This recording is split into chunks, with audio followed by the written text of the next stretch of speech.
প্রিয় বন্ধুরা, আমি রোহিত চ্যানেল। আমরা ক্যাপাডোসিয়ার কাছাকাছি অবস্থিত তুরস্কের ডেরিমকুতে আছি। আমাদের পায়ের নিচে এখন বিশ্বের বৃহত্তম ভূগর্ভস্থ শহর, যা তৈরি করেছে ইতিহাসের বই, যেটি আমাদের দ্বারাই লিখিত। চলুন ভিতরে গিয়ে দেখি।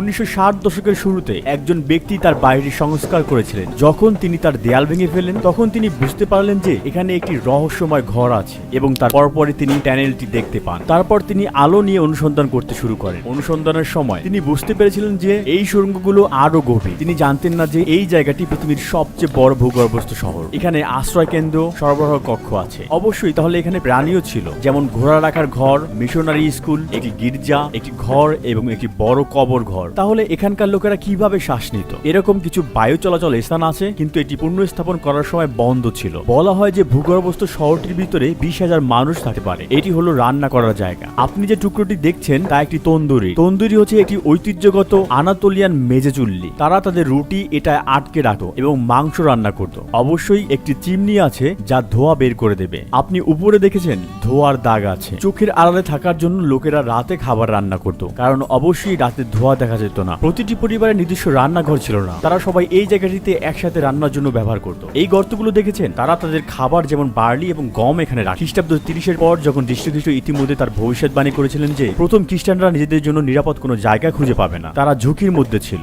2য় শতাব্দীতে এই খ্রিস্টানরা আন্টাকিয়ার কায়সারিতে তারপর এখানে আসে। অবশ্যই তারা জানতো কিভাবে মাটির নিচে গিয়ে হানাদারদের কাছ থেকে লুকিয়ে থাকতে হবে। আপনি যে শক্ত পাথরগুলো দেখছেন তা হলো আগ্নেয়গিরির গঠন। এখন এগুলো খুব শক্ত, কারণ যখন তারা বাতাসের সংস্পর্শে আসে তখন তারা শক্ত হয়ে যায়। যাই হোক, আপনি যদি এই স্তরটি খনন করেন তবে আপনি দেখতে পাবেন যে দ্বিতীয়, তৃতীয় বা গভীর স্তরগুলো খুবই নরম। আর এই পাথরগুলো খনন করে তারা এখানে একটি মাটির নিচের শহর গড়ে তোলে। এটি ছিল 150 বা 160-এর দশকে। যিশুর জন্মের অল্প সময়ের পরে তাদের দাদা দাদিদের কেউ হয়তো যিশু খ্রিস্টকে দেখেছিলেন। রোমান সমাজে মূর্তি পূজক ছিল এবং সে সময় তারা চায়নি যে খ্রিস্টানরা থাকুক। সাম্রাজ্যটি তাদের প্রতি নিষ্ঠুর ছিল, তাই সেই খ্রিস্টানরা মাটির নিচে এসে তাদের ধর্ম রক্ষা করেছিল। হয়তো এই খ্রিস্টানরা এখানে বেঁচে না থাকলে খ্রিস্ট ধর্ম তখন ছড়িয়ে পড়তে পারতো না। এই রহস্যময় ভূগর্ভস্থ নগরীতে মানুষের বেঁচে থাকার জন্য প্রয়োজনীয় প্রায় সবকিছুই আছে, কিন্তু এর গভীরতম বিন্দুতে কি আছে? জায়গাটা আসলে অনেক বড়। এখানেও একটি বায়ু চলাচলের জন্য গর্ত আছে, কিন্তু পুনরুদ্ধারের সময় এটি বন্ধ ছিল। আসলে অনেক ভূগর্ভস্থ শহর আছে যেগুলো মানুষের লুকিয়ে থাকার জন্য ব্যবহার করত। অনেকে বলে যে এই এলাকায় 150 বা 200টি ভূগর্ভস্থ শহর রয়েছে। এখানে আরো একটি ভূগর্ভস্থ শহর আছে, কায়ামাকলি ভূগর্ভস্থ শহর। আমরা ডেরিমকুতে আছি। বলা হয় যে এই দুটি ভূগর্ভস্থ শহর একে অপরের সাথে যুক্ত। এই 4.2 মাইল বা 7 কিলোমিটার টানেলটি কায়ামাকলির সাথে সংযুক্ত স্থাপন করে। এই টানেলগুলোর সাহায্যে ভূগর্ভস্থ শহরগুলো একে অপরের সাথে সংযুক্ত হয়েছে। আনাতোলিয়ার নিচে শহরগুলোর একটি বিশাল নেটওয়ার্ক রয়েছে। দেখতে পাচ্ছেন এই পাথরটি। যদি কোনো সমস্যা দেখা যায়, কোনো শত্রুর আক্রমণ ঘটে, তখন এই পাথরটি দিয়ে টানেলটি ব্লক করে দেওয়া হয় শত্রু সৈন্যদের এখান দিয়ে চলতে বাধা দেওয়ার জন্য। আমি পরে আবার এই পাথর সম্পর্কে আলোচনা করব। আমরা অবশ্যই এমন জায়গায় যেতে চাই যেখানে সাধারণ পর্যটকরা সহজে যেতে পারে না। আমরা যত বেশি জায়গা দেখেছি তত বেশি এর সম্পর্কে জেনেছি। এখানে তাপমাত্রা প্রায় 68 ডিগ্রি ফারেনহাইট বা 20 ডিগ্রি সেলসিয়াস। গ্রীষ্মে ঠান্ডা, কিন্তু শীতকালে উষ্ণ। চিন্তা করে দেখুন, সেই সময়ে 2য় বা 3য় শতাব্দীতে এখানে মানুষ বসবাস করত। আমরা এখন ফ্ল্যাশ লাইট দিয়ে জায়গাটিকে আলোকিত করে দেখতে পাচ্ছি, কিন্তু তখনকার মানুষরা মোমবাতি দিয়ে অন্ধকার দূর করত। তখনকার পরিবেশ কল্পনা করুন। শত্রুর ভয়ে প্রতিদিন সপ্তাহে দুশ্চিন্তায় কাটত, এবং আমরা এখানে সামান্য আবদ্ধতার অনুভূতি বোধ করি। দেখা যাক এটি আমাদের কোথায় নিয়ে যায়। আসুন এই জায়গাটার ভিডিও করি। আমি ক্যামেরা নিচ্ছি, আমি এবার রেকর্ড করব। অবশ্যই এটি এখন বন্ধ থাকবে। এটি ছিল কায়ামাকলিতে যাওয়ার জন্য 4.3 মাইল টানেলের রাস্তা।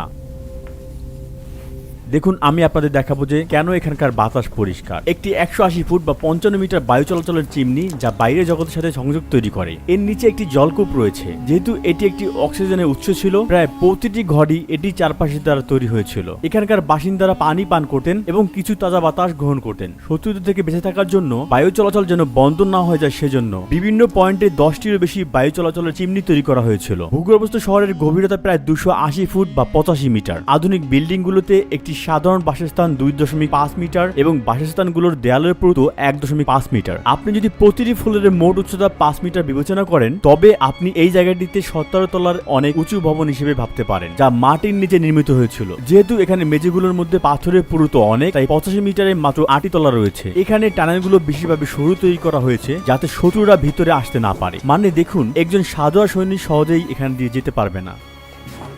এখানে একটি স্লাইডিং দরজা আছে। এটি পুনরুদ্ধারের সময় মেরামত করা হয়েছিল। শত্রু এলে তারা চতুর্থ তলায় চলে যেত। এই স্লাইডিং দরজাটি স্লাইড করে রাস্তা বন্ধ করে রাখা হতো যাতে শত্রুরা নিচের দিকে যেতে না পারে। এটি একটি 660 পাউন্ড বা 300 কিলোগ্রামের দরজা এবং এটির এখানে একটি ছিদ্র রয়েছে।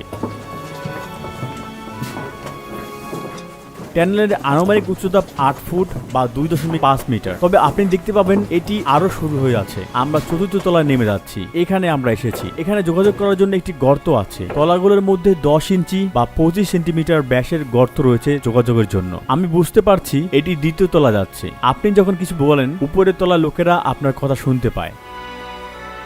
এখন আমরা একটি দীর্ঘ টানেলের মধ্যে দিয়ে যাব বা 7 তলায় বা আরেকবার বললে -7 তলায়। এখানে সাবধানে হাঁটা উচিত যাতে আমরা পড়ে না যাই। আপনারা এখানে ছোট ছোট রুম দেখছেন আর একটি স্লাইডিং দরজাও আছে। আমি একটা জিনিস দেখাতে চাই, এখানে একটি ছোট ঘর আছে। তারা এই ভারী দরজাটি পিছন থেকে ধাক্কা দেয় এবং চতুর্থ তলা থেকে সপ্তম তলায় কাউকে যেতে না দেওয়ার জন্য টানেলটি বন্ধ করে দেয়। এখানে ফাস্ট চ্যানেলও আছে। শত্রু সৈন্যরা প্রবেশ করলে এই সুড়ঙ্গ দিয়ে যাবে, কিন্তু এই সুড়ঙ্গের শেষ প্রান্তে কিছু নেই। তখন সেনারা এখানে প্রাণ হারায়। যখন তারা এখানে বাসভবনে প্রবেশ করে তারা পিছনের স্লাইডিং দরজাটি বন্ধ করে দেয়। ঠিক এভাবেই সৈন্যদের নির্মূল করে। আজও একটি সাধারণ পাতাল রেল নির্মাণে 4 থেকে 5 বছর সময় লাগে। 1800 বছর আগে যখন আধুনিক যন্ত্রপাতি ছিল না এবং বিদ্যুৎও ছিল না, কিভাবে এই জায়গা নির্মিত হয়েছিল? শুধু খননের জন্য হাজার হাজার শ্রমিকের প্রয়োজন। ভূগর্ভ থেকে তোলা বালি এবং পাথরের মোট ওজন অনুমান করা হয় 5 মিলিয়ন টনেরও বেশি। এখন আমরা 7 তলায় আছি। এখানে একটি গির্জা আছে। দেখুন এখানে ক্রস আছে। এছাড়াও এই স্থানটি ক্রস আকারে ডিজাইন করা হয়েছে। ক্রসের লম্বা হাত আছে এবং ছোট হাত আছে। তারা এখানে শুধু প্রার্থনাই করেনি, এখানে গোপন বৈঠকও করেছিল।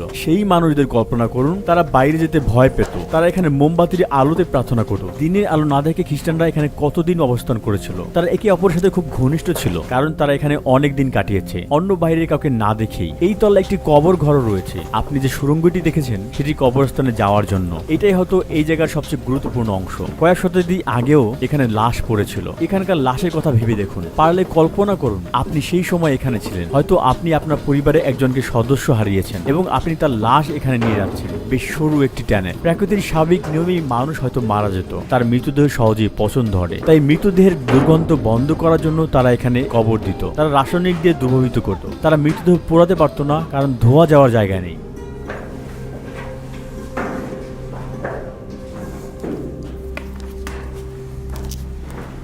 এই রাস্তাটি কোথাও যাচ্ছে বলে মনে হচ্ছে, কিন্তু এটি কোথাও যাচ্ছে না। এটি একটি বদ্ধ জায়গা। সম্ভবত রাসায়নিক পদার্থ এবং মৃতদেহ পচানোর সরঞ্জাম রাখা হতো। এখানে একটি জলের কূপ আছে, কিন্তু এটি একটি কূপ যার উপরে কোনো সংযোগ নেই। শত্রু সৈন্যরা যদি এখানে জলের কূপ আবিষ্কার করে তাহলে কি করবে? আপনি উপরে বড় বায়ু চলাচল চিমনি দেখেছেন। তারা সেখানে বিষ নিক্ষেপ করে সমস্ত জল নষ্ট করতে পারত। যেহেতু এটি ভূমির সাথে সংযোগ ছাড়াই একটি জলের কূপ ছিল, তাই এটি সবসময় পান করা নিরাপদ ছিল। এখন আমরা শেষ সুড়ঙ্গে যাচ্ছি, যেটি 8 তলায় যায়। অবশ্যই এটি আমাদের জন্য উন্মুক্ত জায়গার শেষ অংশ। উপরে একটি বায়ু চলাচলের চিমনি ছিল, 180 ফুট 55 মিটার লম্বা। এটি একটি গভীরতম বিন্দু। আপনি সেখানে কিছু আবর্জনা দেখতে পাচ্ছেন। এখন সেই ঘরে যাওয়া যাক যেখানে মানুষ থাকতো। আপনি এখানে অনেক রুম দেখতে পাচ্ছেন। আমার ব্যাকপ্যাক টানেলের উপরের অংশ লাগছে। আমি এটা এখানে রেখে দেব। আমাদের এখানে একটু সতর্ক হওয়া উচিত। এই ভিডিওতে আমি যে তথ্য দিচ্ছি তা জেনেফোনের অ্যানাবাসিস বইয়ের উপর ভিত্তি করে। লোকেরা কোথায় বাস করতো তার খোঁজ চালিয়ে যাওয়া যাক। এখানে বেড়াতে আসা পর্যটকরা সাধারণত এখানে আসেন না। আরোহণ করা কঠিন এবং মেঝে একটু পিচ্ছে। এখানে ছোট ছোট রুম আছে। এখানে একটি পরিবারে বসবাস করত। তাদের অবস্থা কল্পনা করুন। তারা বাইরের শত্রুকে ভয় পেত। এটি হয়তো কোনো পরিবারে থাকার ঘর ছিল।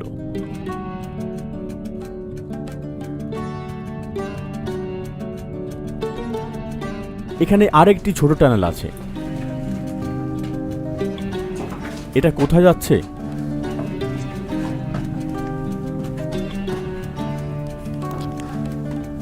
যাওয়ার সময় আমি পিঠে হালকা ব্যথা পাই। একেবারে শেষ পর্যন্ত যাওয়া যাক।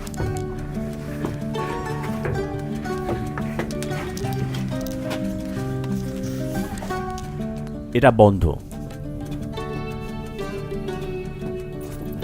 চলো নিচে যাই।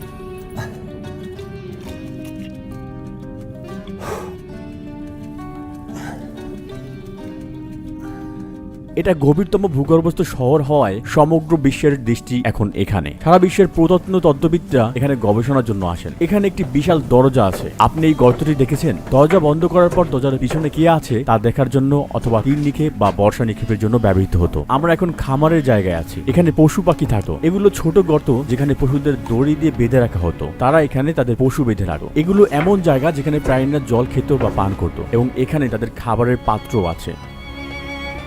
পশুদের প্রথম তলায় রাখা হয়েছিল কারণ সম্ভবত তাদের নিচতলায় নিয়ে যাওয়া কঠিন। আপনি সুড়ঙ্গ দেখেছেন, তাদের পক্ষে সেটা পার করা অসম্ভব ছিল। উপরের তলা থেকে তাদের আবর্জনা গন্ধ বের করাও সহজ ছিল। এখানে এমন জায়গা আছে যেখানে লোকেরা মদ তৈরি করত। তারা এখানে আঙ্গুর ফেলত। আপনি দেখতে পাচ্ছেন ড্রেনিং গর্ত আছে। এই ড্রেনিং গর্ত দিয়ে আঙ্গুরের রস প্রবাহিত হতো এবং এখানে জমা হতো। এখানে বড় বড় মদের বোতল রাখা হয়েছিল, সেখানেও গর্ত রয়েছে। মানুষ এখানে আঙ্গুর চিরত। আঙ্গুরের রস জমানোর জন্য আরেকটি জায়গা আছে। এভাবেই তৈরি হতো ওয়াইন। এখন আমরা মিশনারি স্কুলে যাচ্ছি। এটি আমাদের শেষ জায়গা। আসলে এটি এই কাঠামোর সবচেয়ে গুরুত্বপূর্ণ অংশগুলোর মধ্যে একটি। মিশনারি স্কুলে আপনাদের স্বাগত। এখানে একটি ব্যাপিস্টারি আছে। খ্রিস্টান বিশেষ অনুসারে শিশুরা পাপী হয়ে জন্মায়, তাই তারা শিশুটিকে ব্যাপিষ্ট পুলে স্নান করান, তাদের পরিষ্কার করেন এবং শিশুরা তখনই খ্রিস্টান হয়ে যায়। যার পরে খ্রিস্টান ধর্মে দীক্ষিত হয়েছিল তাদেরও এখানে গোসল করানো হতো। এটি সত্যি আকর্ষণীয় একটি জায়গা। আপনি এই সিলিং এর দেয়ালের কাঠামো দেখতে পাচ্ছেন। তারা একটি প্রাচীর গঠন করেছিল। সেই সময়ের জন্য এই ধরনের স্থাপত্য সত্যি দুর্দান্ত সাফল্য ছিল। ছাত্রদের এখানে রাখা হয়েছিল। হয়তো এখানে একটি টেবিল ছিল এবং তারা সেই টেবিলে তাদের পড়াশোনা চালিয়ে যেত। এখানে তারা সে সময় সিঁড়ি বেয়ে উপরে উঠে ধর্ম প্রচার করত। এখানে তারা বক্তৃতা দিতেন। এই মিশনারি স্কুলে শিক্ষিত লোকেরা বহির্বিশ্বে খ্রিস্ট ধর্ম প্রচারের চেষ্টা করত। পড়াশোনার ঘর রয়েছে। ছাত্ররা সম্ভবত এখানে তাদের ক্লাস করত। আপনারা যে জায়গাগুলো দেখেছেন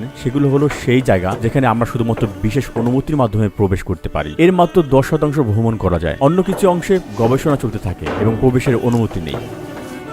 কায়সেরি, নিগোদে এবং নেবোহির ত্রিভুজে কমপক্ষে 2টি তলা সহ 200টিরও বেশি ভূগর্ভস্থ শহর রয়েছে। এর মধ্যে কয়েকটি শহর একে অপরের সাথে টানেলের মাধ্যমে সংযুক্ত রয়েছে, যা মাইলের পর মাইল ধরে চলতে থাকে। এই শহরগুলো শুধুমাত্র সুরক্ষার জন্য ব্যবহার করা হয়েছিল। মানুষ বছরের পর বছর এই শহরে বসবাস করেনি। তারা তাদের ধর্ম রক্ষার জন্য কিছু সময়ের জন্য সেখানে থেকেছে। ইতিহাস এবং সংস্কৃতিতে সর্বোত্তমভাবে দেখার জন্য প্রয়োজনীয় পদক্ষেপ নেওয়া আমাদের সকলের জন্য খুবই গুরুত্বপূর্ণ। ভিডিওটি দেখার জন্য ধন্যবাদ। আমি রুহি চ্যানেট আজ এখানেই বিদায় নিচ্ছি।